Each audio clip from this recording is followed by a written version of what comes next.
Hello and welcome to the Quest for Prometheus. Welcome everyone, brought to you by the Porphyra Foundation's Hellenic History series.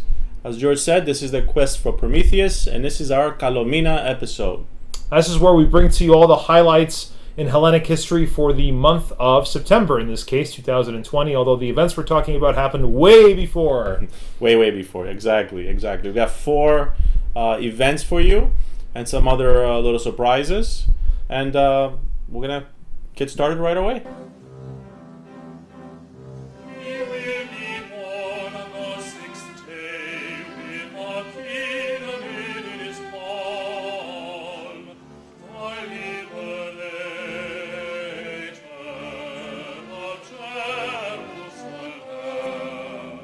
So, Happy New Year, Billy. Did you know? That's right. George, Happy New Year. That's right. We don't have the champagne. We don't have, any of the other noise-making things usually, but it is actually New Year for Orthodox Christians. This is when the liturgical calendar starts. This is the beginning. This is Mark 1, September 1st. And interestingly enough, there was a time when actually this did coincide with the New Year for the world. Rome, in any case, celebrated the beginning of the year with September 1st back in the day, and that essentially ended up becoming also the beginning of the church's calendar, and for a long time they were together.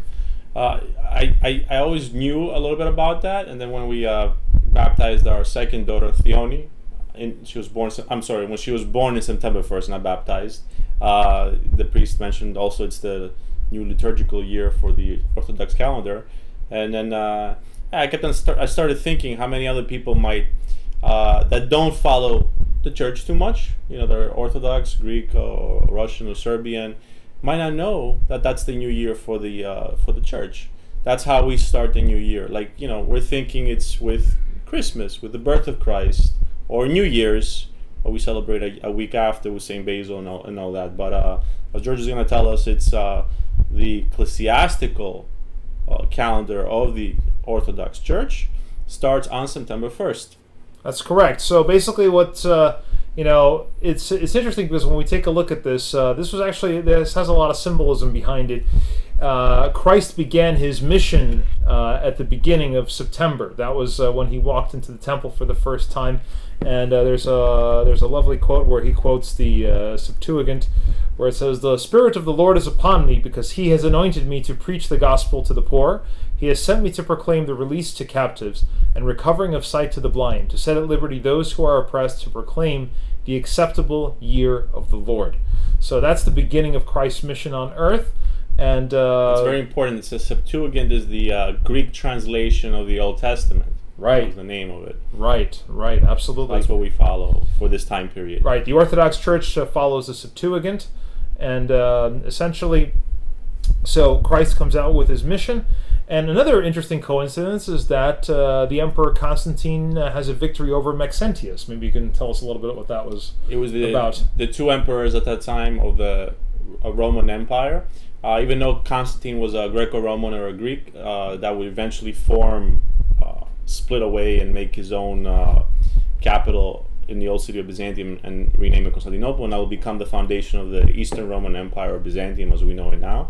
At that time, from a tetrarchy of 4 emperors, there were 2, and he was vying for control of the whole empire, and Maxentius was the opposing other capable emperor. And the famous vision that Constantine had, that God and his army saw in sky, was Jesus Christos Nika, victory. Right? Victory comes with Christ, and it was a vision that they saw, and that became the motivational push for him to defeat and crush Maxentius, win the campaign, and that also becomes a lavaro of the early Byzantine Empire with Jesus Christos Nika, on the flags, whatever you call the band. The Constantine, the RX banner, as they call it. The PX, I guess you would read it as. Yeah. Absolutely, yeah, you do see that still, and even in Catholic churches too, you see that. It's a Christian, universal Christian symbol. But he saw that in Greek, so a lot of people really might Google this and Yeah, might that's get right, a the version Latin. that's in Latin or something. No, it was in Greek because Very he was interesting point. a person of a Greek conscience and Greek descent. His Interesting mother point. definitely was Greek, Helena. His father might have been Roman or a Greco-Roman, but he knew Greek. That was his culture, and that's why he moved to the East eventually, which is a story that we've told a few times in the Quest for Prometheus and the Hellenic History series. We talk about Constantine the Great, but this is now about the liturgical year. Absolutely, yeah. So it's interesting, but there are a couple of interesting coincidences here in regards to that. So another interesting thing is that this basically this was also the beginning, especially nowadays, it's the beginning of our school year. So there's a lot of prayer services for students. I know that I used to also, when I would go to a Russian school, that would be the beginning. They'd have a big prayer. And also, as a fairly recent development, is also prayers raised for the environment at this time. So it's kind of also the green beginning, shall we say, of the appreciation for the earth and all of that. And again, coinciding also with the harvest. That's basically how this entered into the Roman times. It was the harvest. The time of the harvest was kind of the beginning of the year. So it's a very interesting kind of how nature kind of plays into this. We hope you like that little segment. Yes, we hope so.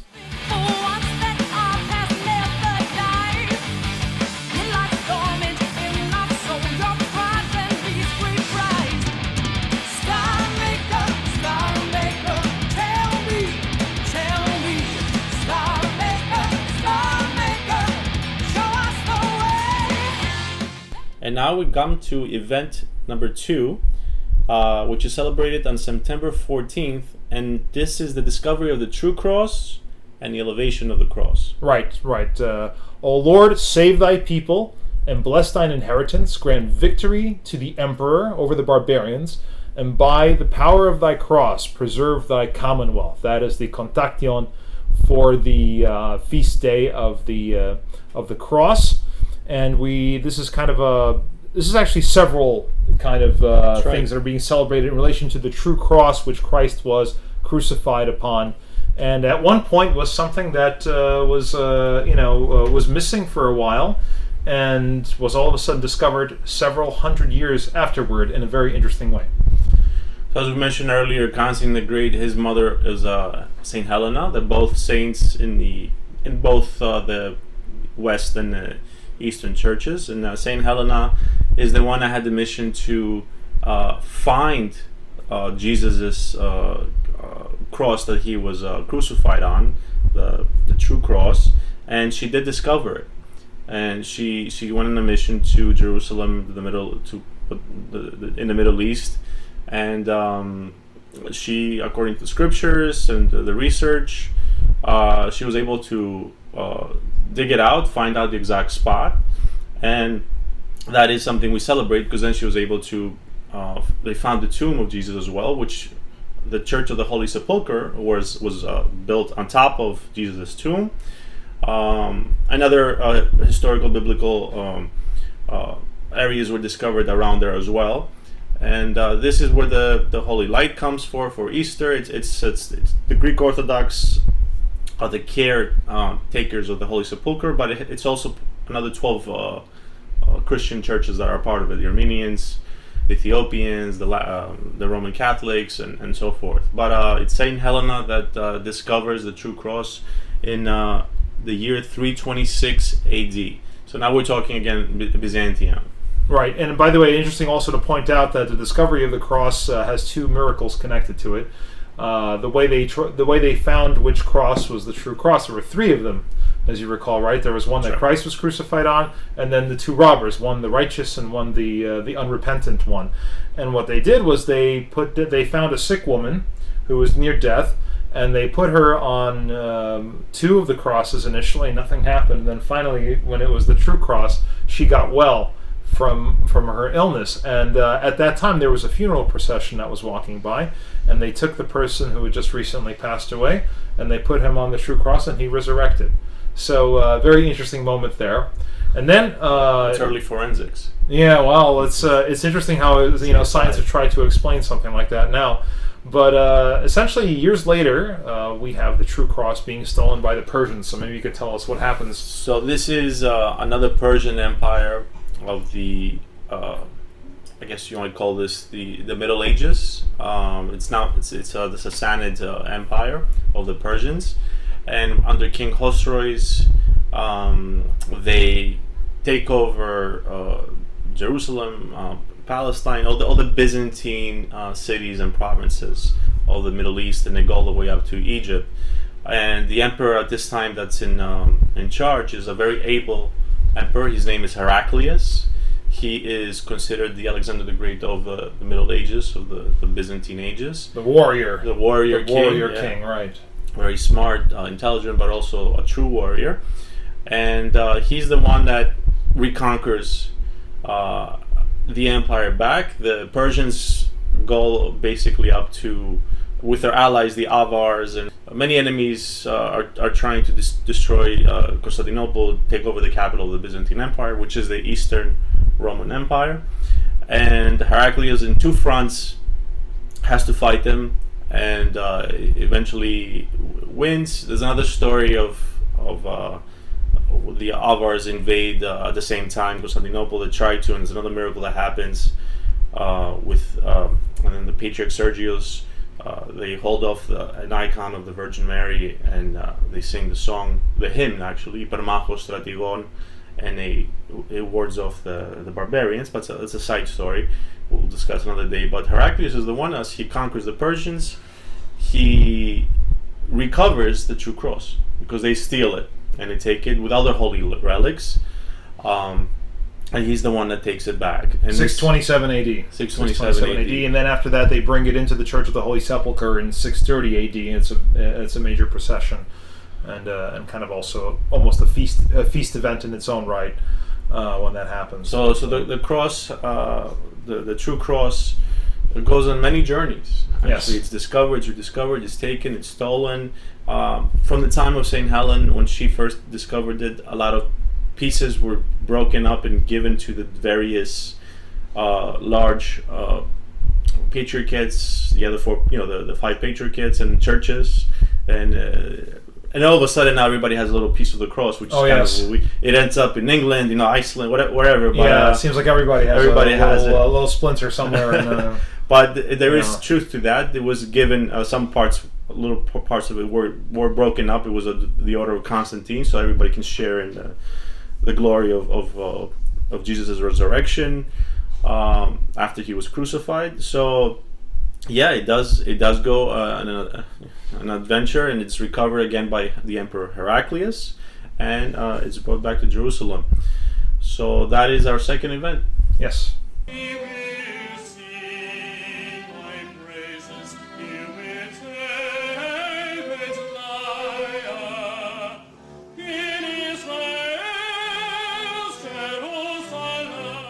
Event number 3 is the Istanbul Pogroms, and that happens September 6th and 7th of 1955.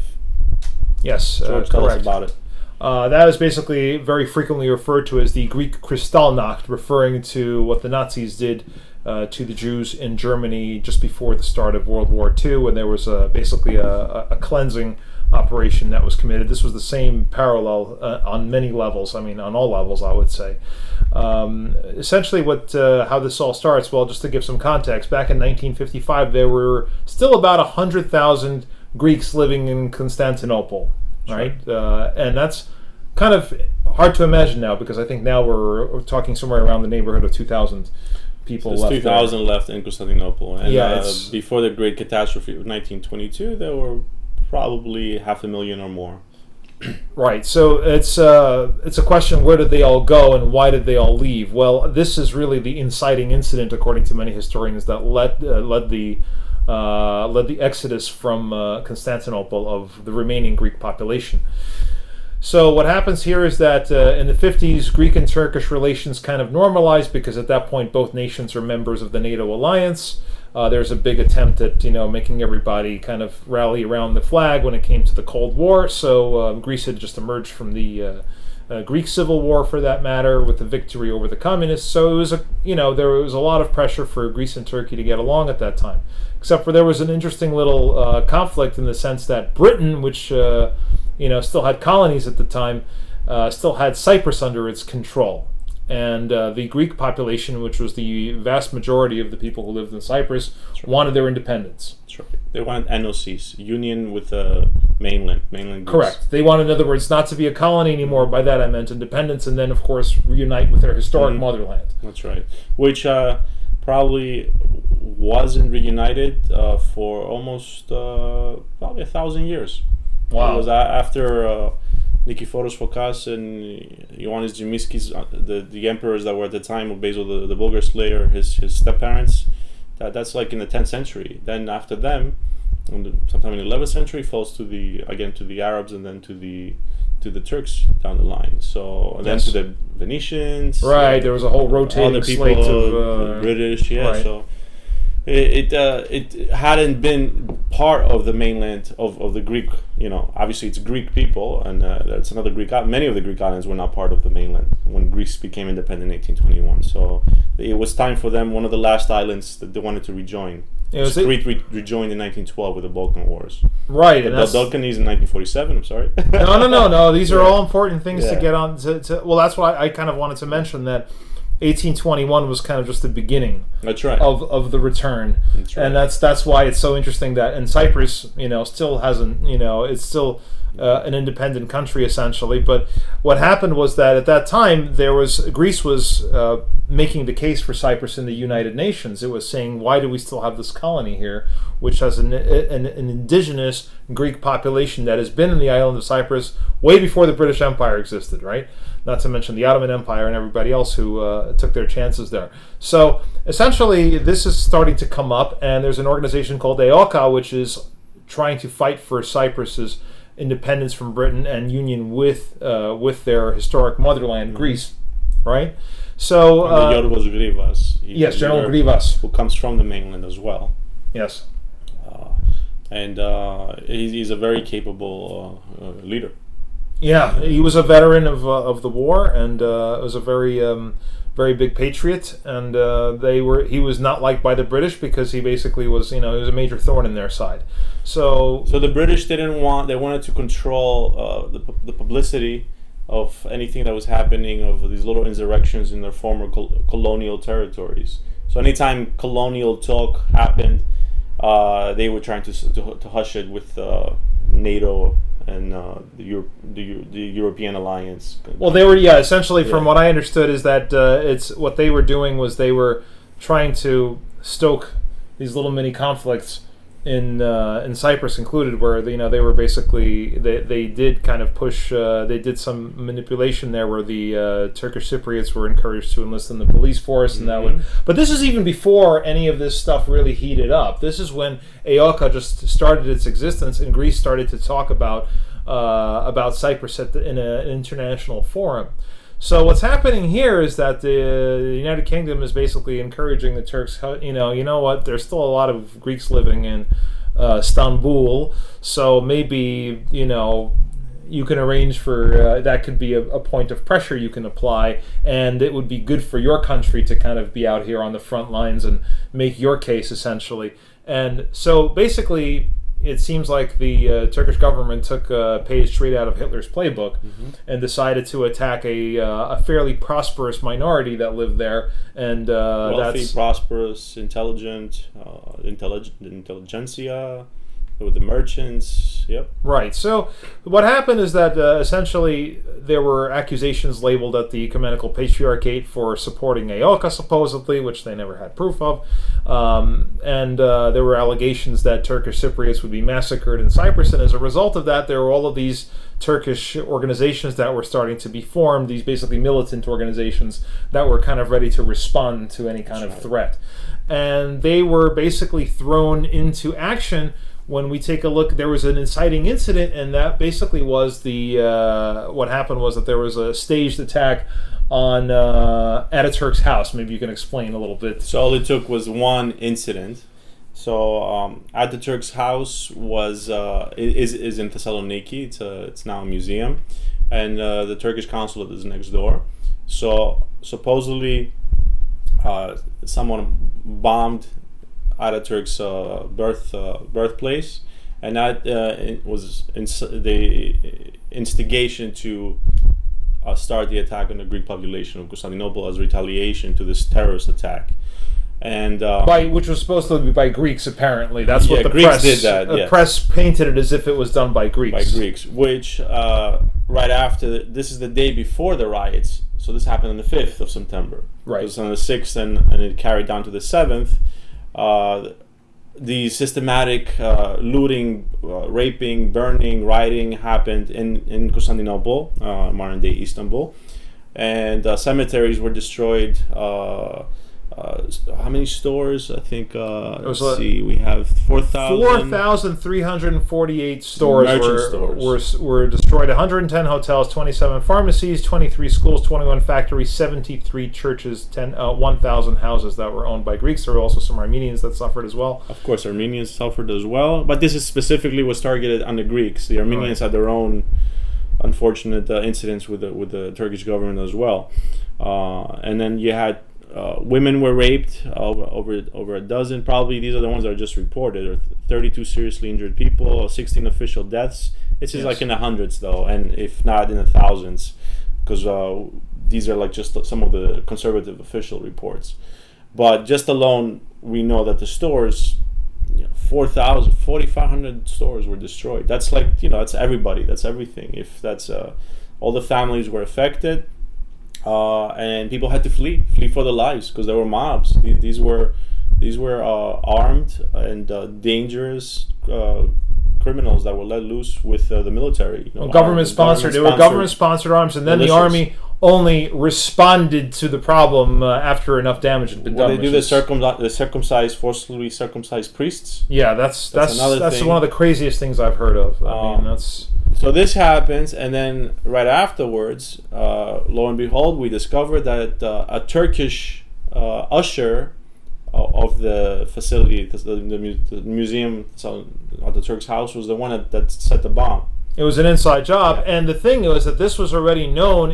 This was actually already known by the Greek police on the day that this was happening, but the Turkish press purposely sequestered it. Yes. It didn't say anything. Exactly. So this way it wouldn't be like, oh, it was a setup. It was in the news, but they silenced it and they continued with the riots. This was before the internet, obviously, right? So you couldn't find this stuff out, nor would the others probably listen.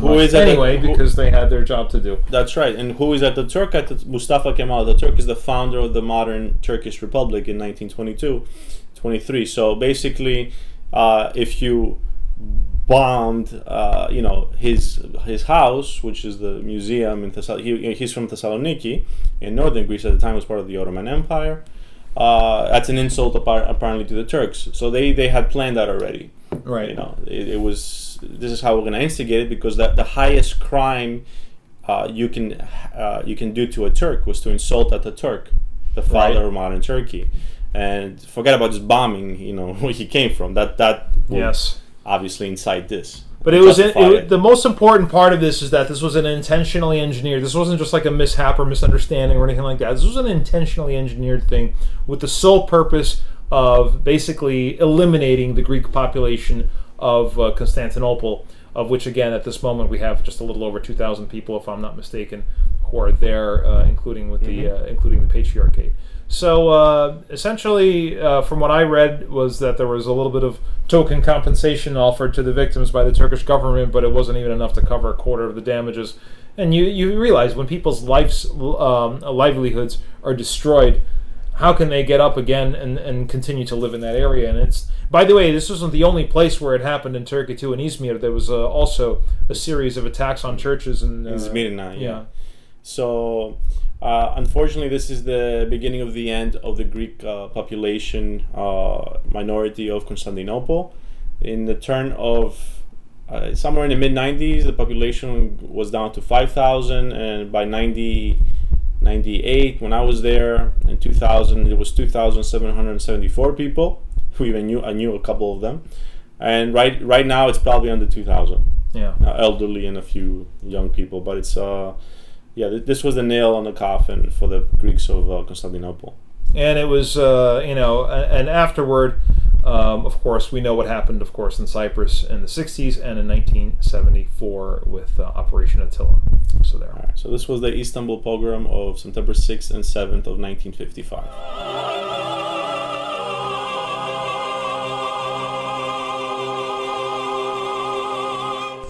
So, Billy, I've been looking at the table here, and I noticed there's a little book. Looks like you're interested in talking about it. Yes, I want to make a segment once in a while here and read some interesting fables from and parables from Aesop's fable. Aesop, the 6th century poet and philosopher that wrote a lot of our children's stories of how we explain the world. Mm-hmm. And, with animals, you're able to understand humanity, philosophy, and lessons of the earth.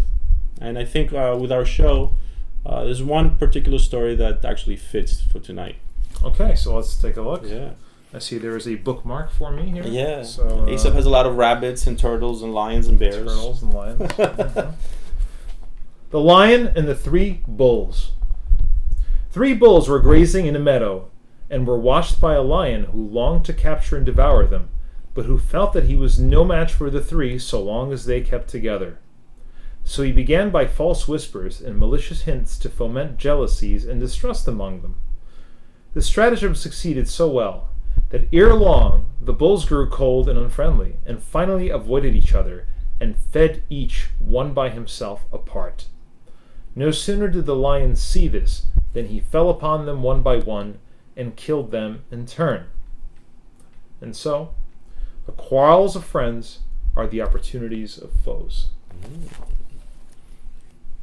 For our military historians and friends, this was very relevant to some of today's topics, I think. I would say so. So he's one of the greatest poets after Homer. So it's Homer and Aesop.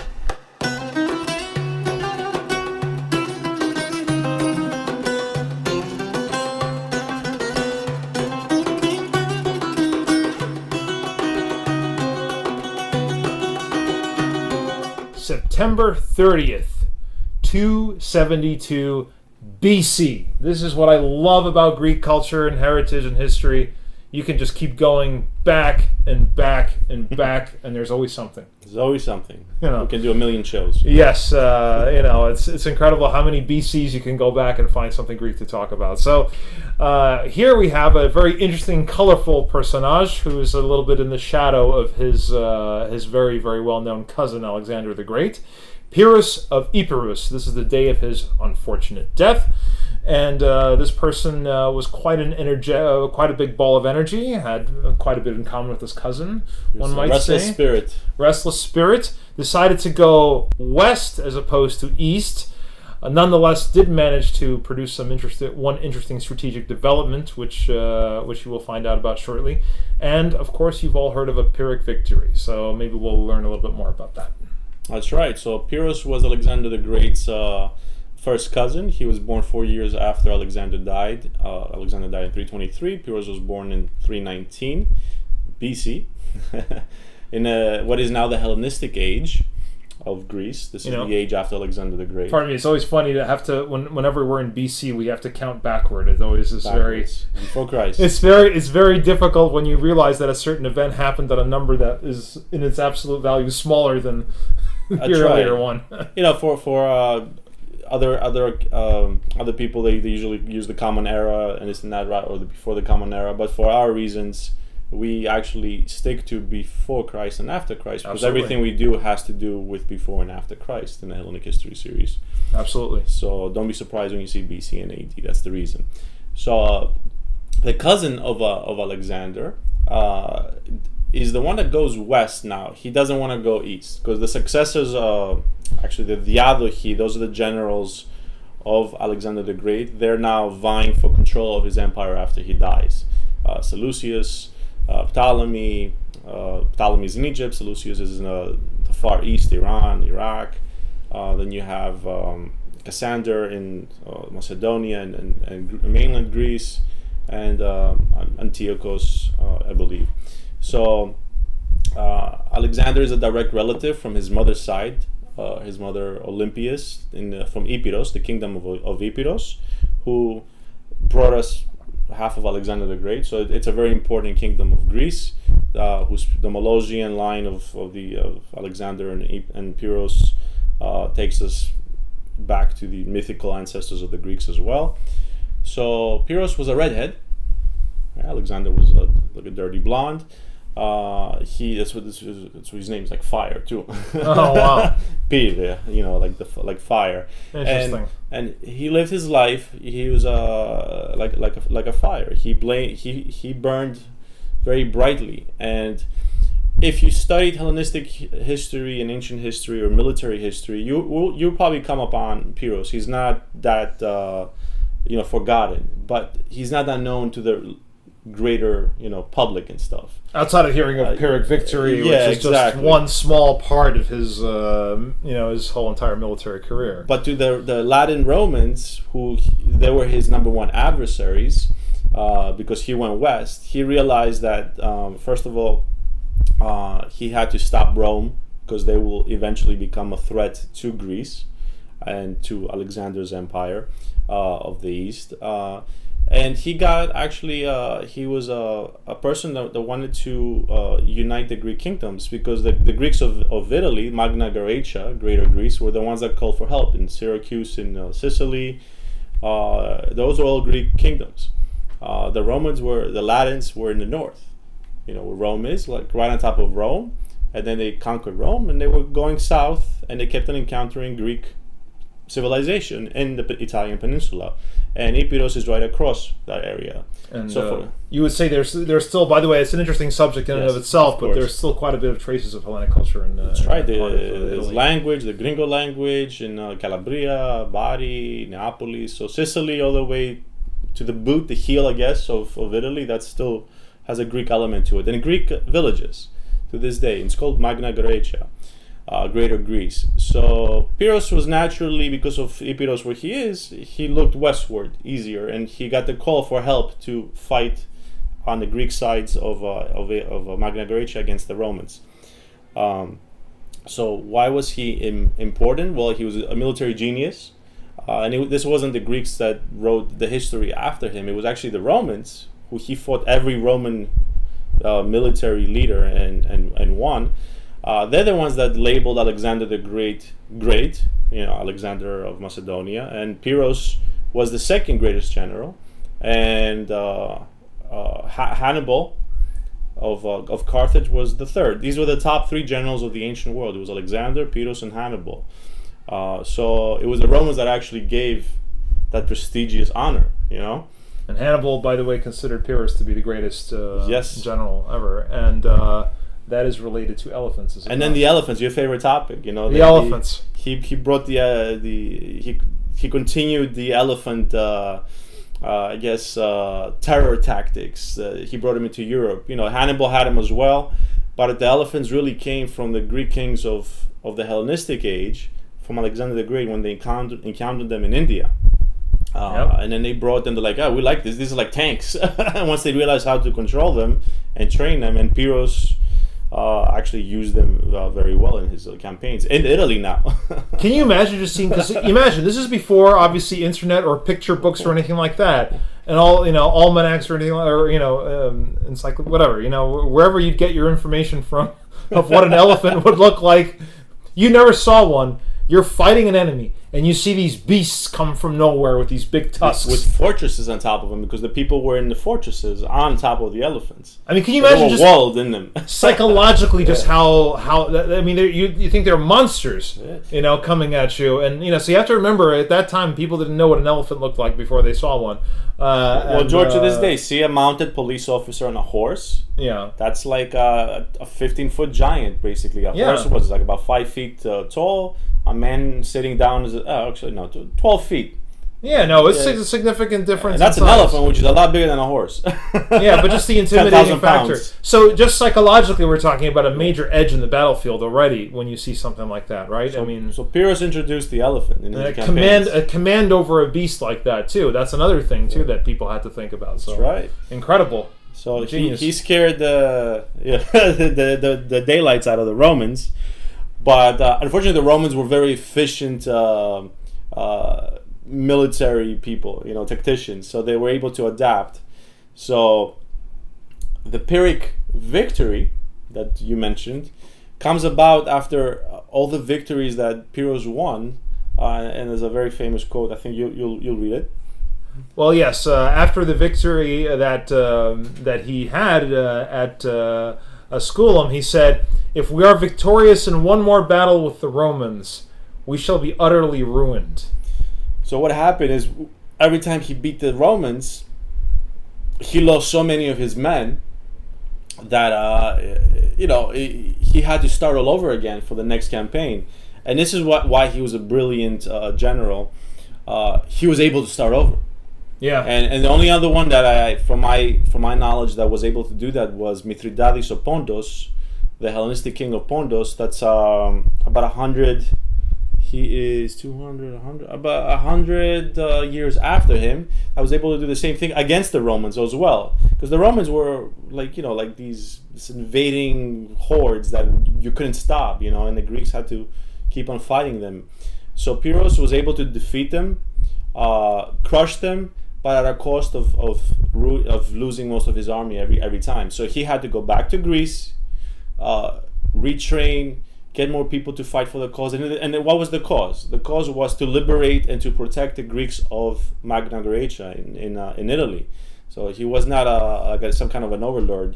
He wanted to be master and ruler and eventually defeat Rome, but he did it on the beck and call of the Greeks of the Italian peninsula and of Sicily. He came to their aid.